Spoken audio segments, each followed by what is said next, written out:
আজকের ঘটনা কি? কেলানি পরোটা কেলিয়ে খাও, হাউ হাউ করে খাও। Not bad, not bad. Now you...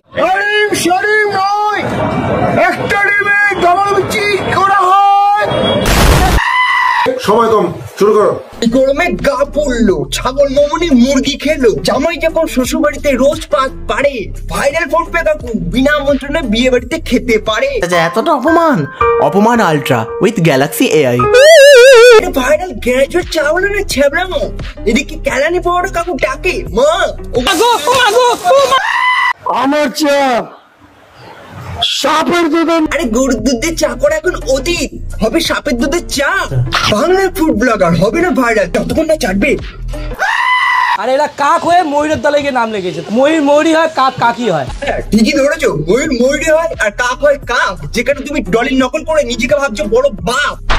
চায়ের দাম 10,000 টাকা, আর চা মুখে দেওয়ার পর 9,990 টাকা ডিসকাউন্ট আছে। হ্যাঁ, এটাই বাকি ছিল বাংলায়। 10,000 টাকা চা খেতে এসে বাঙালি পুরুষ, সেখানে কিনা 9,990 টাকা ডিসকাউন্ট যদি তুমি মুখে না। মুখে দেওয়ার পর 9,990 টাকা ডিসকাউন্ট আছে। এখানে কি মুখে নেওয়ার কথা বলা হয়েছে বুঝতেই পারছো।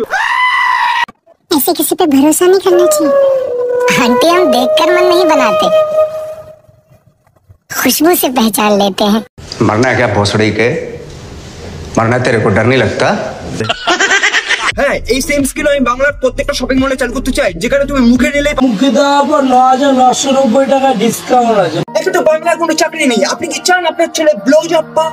আমি গরিব দুঃখী বাবা, আমি চাই আমার ছেলে যেখানে চপ শিল্পে কাটাচ্ছে সেখানে তার থেকে একটা ভালো জব পাক। আমি আমার ছেলে যাতে ব্লো জব পায়। সাপের দুধ দিয়ে বানাবো চা, সাপের দুধ, সাপের দুধ দিয়ে আসবো চা। সাবাস, এটাই দেখা বাকি ছিল। এতদিন হতো গরুর দুধের চা, ভাই সেটা এখন অতীত। এখন হবে সাপের দুধের চা। ছোটবেলায় একটা কথা শুনেছিলাম, দুধ কলা দিয়ে কাল সাপ পোষা হয়। এখন দেখছি ভাই সাপই পোষা হবে সাপের দুধ খাওয়ার জন্য। ভাবো সাপের দুধ খাওয়ার পর তার রিয়াকশন কেমন হবে। দাদা, এটা কোন সাপের দুধ? হেলে সাপ না জল ধরা? আরে লাভলি, এই তো এটাই তো চাই। এবার টস করে এক খাবো পুতু বেলা দাও চায়ের মধ্যে। কি দুধ ইউজ করছো তুমি? কেন দেখতে পাচ্ছ না ওটা কিসের দুধ লেখা আছে? ডাইরেক্টলি লেখা আছে রেড কাউ। তাও বলে ন্যাকামো করে জিজ্ঞেস করবে দাদা কিসের দুধ ইউজ করো? না সাপের দুধ ইউজ করে। তোমার মেয়েকে খাওয়াবে তারপর নাগিন ডান্স করবে।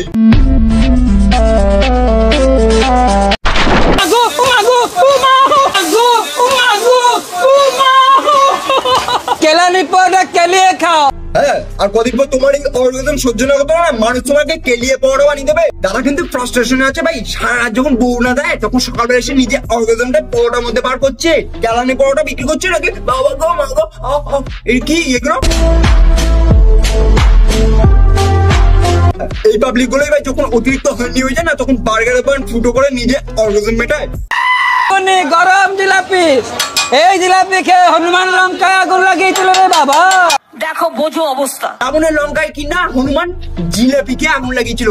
হ্যাঁ, আমি আজকে রিভিল করছি, রাবণের লঙ্কায় কিন্তু ভাই রাবণ সুইটস ছিল, যেখান থেকে হনুমান 100 গ্রাম জিলাপি কিনে খেয়ে তারপর রাবণের আগুন। তোমার এই বাংলার চটি গল্প শুনে না, তোমাকে কেলিয়ে পরোটা বানিয়ে দেবে। তোমার পরোটা বিক্রি করতে হবে না। বাঙালি থেকে আমি টুপি পরাচ্ছি এখানে, কিন্তু উড়িষ্যার লোকেরা তো পেটে পরোটা খায় না। না আমি ওইখানে শিখে আসছি, এখানে বাঙালি লেগে টুপি পরাচ্ছি। তাই রুক তেরে কো বাতাতে তেরি। ওরে আমার মতন তুমি বানাবে বাঙালিকে টুপি, দিনে মারো 7 বার হ্যান্ডেল, তারপর বেচো অর্গাজম চুপি চুপি। ব্লগার না থাকলে চলতো না তোমার দোকান। এই কেলানি পরোটার নামে বেচছো অর্গাজম। কি বলছো তুমি ছাগল খাও না? না, আমি ছাগল খাই না। তুমি মুরগির মতন মানুষ, তাই মুরগি খাও। আমাকে সবাই মুরগি বানিয়ে দিয়ে যায়, তাও আই লাভ মুরগি। হ্যাঁ, দিদি কিন্তু ছাগল খায় না, দিদি খায় মুরগি, কারণ দিদিকে সবাই মুরগি বানিয়ে দিয়ে যায়।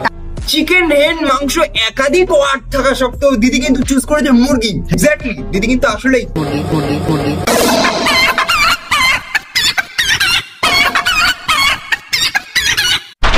ভাই বাঙালি ফুড ব্লগারকে নিয়ে একটা কথা বলতে চাই, এরা কন্টেন্টের নামে শুধু সবার পা চেটে বেড়ায়। যেখানেই ভাই কন্ট্রোভার্সি সেখানেই চলে যাবে। নন্দিনী দি হোটেল তো ভাই এদের ঠিকানা, ভাই ওদের ঘাটি বলতে পারো, জন্মস্থান বলতে পারো, মৃত্যুস্থান বলতে পারো, ওটাই ভাই। নন্দিনী হোটেলে গিয়ে এরা নিজেদের উজ্জুতি বাড়িয়ে ভিউজ তোলে।